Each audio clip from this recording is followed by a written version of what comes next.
My name's Clark Nygaard, and I'm standing in front of the HH-65A Dolphin helicopter. It is a search and rescue helicopter capable of flying up to 3.5 hours. Our primary mission is search and rescue. Crewman marking the pickup point with a red flare. And the helicopter comes back around. Red smoke aided and abetted by that little grass fire that started where he started the flare up there. Gonna go into the hover here.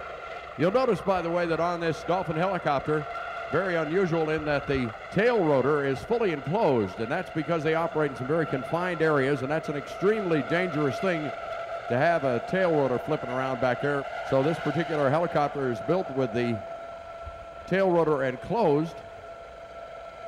You'll notice the crew has opened the door on the side. Our winch, that's pretty much our primary asset to the whole helicopter. That's what our whole mission is, pulling people out of the water. So it's 250 feet of usable cable on that. We actually even have a camera is mounted right up in there for videoing for the hoist. If you look very carefully on this side of the aircraft, you will see the basket has been rigged to the winch and is now being lowered.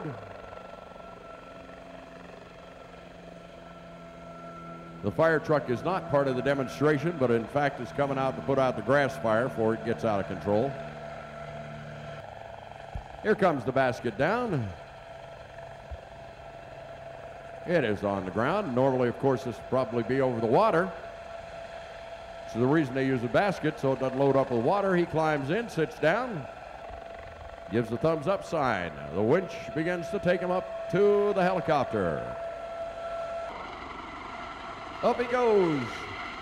This is a very trusting soul. But you know what? If your boat had just broken up and you were out in the middle of the water, you'd be real glad to see these boys. Some of the noises you're hearing out of that helicopter are not caused by the jet engine. They're caused by the gearboxes that operate the rotor on top and also the rotor in back. And very carefully move the basket up by the door. Make the transfer into the aircraft.